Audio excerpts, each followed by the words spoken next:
My next guest is the star of the hit WB series Gilmore Girls. Please welcome Lauren Graham, everybody. Thank you.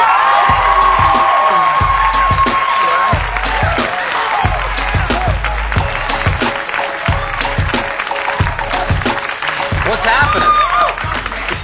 Usually I like to go back just to say a quick hello, and we were running around kind of crazy tonight, but thank you for being here. Oh, how are you? Thank you for saying so. I'm good. How are you? Yeah, Happy New Year to you. Happy New Year. We're going to talk about Gilmore Girls, which is having just a hell of a year. Yeah. You guys are just kicking ass this year. It's so weird because we're having the best ratings we've ever had, which is good because, you know, when you start with like 3 people watching, then like when your ratings doubled, you're like, we're up to 7. We're still waiting for that to happen here.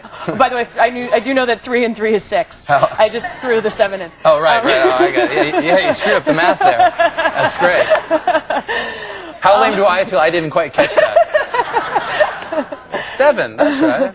But yeah, so it's good to feel like there's some momentum instead of, I don't know. But you guys have like a huge jump this year. It's up like 60% or something. I guess. I don't know what. I don't know either. How many seasons have you guys been on? This is our 3rd year. Right, so that's quite a jump. Yeah. Is there anything drastically different in the writing or your hair? Or? Yeah, it's my hair. I have highlights now. No, I don't know. Turn it on. She's got highlights. She's so hot. Right. I think it's just kind of a word of mouth show. I think this show brings people to the WB who maybe think the WB is not for them a little bit. So we have kind of a teen base, but then I always get guys like confessing to me that they watch the show. I'm like, dude, I want you to watch the show, you know, but they're like, yeah, but it has girls in the title, so it's not cool. But well, maybe that's why guys should watch. That's what I say. Maybe it was just that one guy. Maybe he was. Yes. But so I think it's just sort of what? But I think so. I think it's kind of a little bit of a word of mouth thing, and maybe that's why it's caught on. All right. Well, let's talk more about the show in a second. Tell me about you. You went to an all-women's college. Is that as great of an experience as most guys would think? It's sort of just, you get this imagery of like what's girls your image? Like pillow fights late at night. You know. Is your image from like a movie and, from the 50s? It's like Annette Funicello and her friends on the beach or something? Yes. Like anyone in here knows who Annette Funicello is. What is women's college like? Did you just live with all women, or? No. Well, you can. I went to Barnard College here in New York City. New York City. Right. Yeah. Thanks. The all-women's football team rules.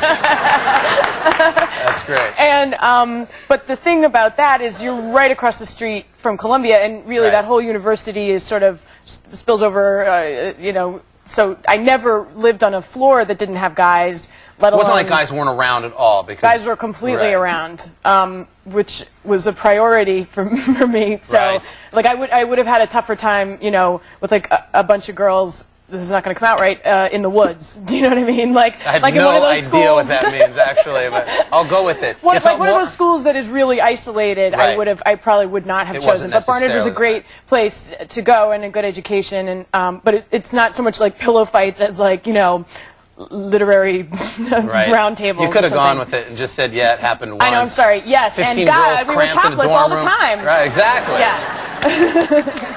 Merry Christmas. I have so much I need to ask you. But let's talk about Billy Bob Thornton for a second. Oh, okay. What was it? You guys did Bad Santa? Was that the film you guys, wasn't it? Yes, it's a movie called Bad Santa that'll probably be out next Christmas. We just did it this summer. But you had a naked scene in a whirlpool with Billy Bob Thornton. I think everybody wants to know if the rumors are true about him and his size. Have you heard this? Seriously, he's supposed to be huge. I don't know. I didn't look. That's a lie. You do know. Did you shoot the scene in the whirlpool? Tell me about that scene. I mean, we were supposed to be making love in the jacuzzi, and so that's what we acted like we were doing. Was he wearing like what are they? Yeah, cape? It's so unattractive. The stuff that they put you in. No, I think he just had some good old-fashioned shorts on because you could only really see like the top of the pool. You're not giving me anything. I'm sorry. You're not going to tell me. And then we were all topless. Were you impressed? I will never. You know, you can't. What if I walked around talking about it? Do you know, but you're not saying, or do you honestly just don't know from the scene? I know, but I'm not saying. Okay, then we know the answer. That's good. The other thing I'm infatuated with is that your father is president of the Chocolate Manufacturers Association, and I don't know what that means, but yet again, I just get the idea that... Go chocolate. Yeah, right. Yeah. I get the idea your house was like Willy Wonka, like Oompa Loompas running around, or... Yes, this is what people think, that, you know, and people are always like, well, you should weigh 300 pounds or something. But meanwhile, you know, it's like if your father works in, I don't know, it's going to be bad. Get ready. If they're a doctor, you don't have like Band-Aids around. No. I just want to watch you bail yourself out of this one. But you know what I mean? Like my dad had different jobs when I was growing up, and he represents that organization. But just to describe, I don't know, what is that? They lobby for chocolate. They lobby in general? for chocolate. It's about is it snoring? Is that? No, really? It was Augustus from Willy Wonka. It was, so yes, it's packaging, processing, it's rainforest issues, it's, you know, but what's funny to me is that my father is always, like, worried about chocolate, like the state of chocolate, and it's so odd, like, he's like, you know, grocery stores want to take away or somebody wants to take away the candy from the counter because that's where the impulse buying happens, and they don't want to encourage kids to eat candy. It's like, chocolate. It's not pot or like cigarettes. Well, and as if like if they moved the candy, somehow people wouldn't find it, or as if like candy or chocolate could really be in danger. Right. But, you know, like how it just couldn't be. It's part of it's the American way. Right. It's chocolate. It's chocolate. Right. I know. There's not going to be a strike for chocolate. That's I would right. imagine. And so he shouldn't worry. Right. Okay. Good. But do you just hate chocolate now? Was there a lot of it around the house? No, there really wasn't. No, I grew up with like natural peanut butter and like, you know, fiber cereal and stuff. Right. No, my father's a very healthy guy. But as he said, there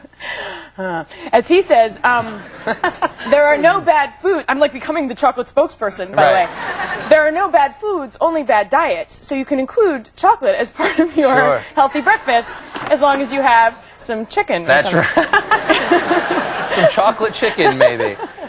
Let's go back to your acting for a second, because you were on like virtually every NBC show that never quite went or something. It seems like in the last 10 years. And Gilmore Girls, obviously a big break. You must have felt just relieved. Yes, I blame the network. What? No, the network we're on. I was relieved because when you the acting is like the only job where the more you work, the more in danger your job is in a weird way, like because you start to be the person who was on all the failed shows. Right. You would think that eventually they'd start to almost recognize you, if not, maybe even subconsciously, for being on a show that didn't go, and they didn't want that. And that's a bad thing, I guess. So I really worried about this show. I thought I just liked it. I liked the part, and so that's why I went for it. But you never know. But I also guest starred. All the stuff I guest starred, it was like Seinfeld and Third Rock, and it was just I was like good stuff, NBC. Though. No, that was really good. I loved my time there. Did you or do you notice a correlation between the relationship? I think that's probably one of the biggest factors about the show and why people like it, aside from the writing and everything, the acting as well. But about this relationship with you and your daughter on the show, is there? And you were raised by your single father. Is there some sort of parallel between that you can relate to? Well, yeah. I mean, I was raised by my dad, but then he was remarried when I was in high school, and my stepmother was really helpful. But I was the kind of girl who.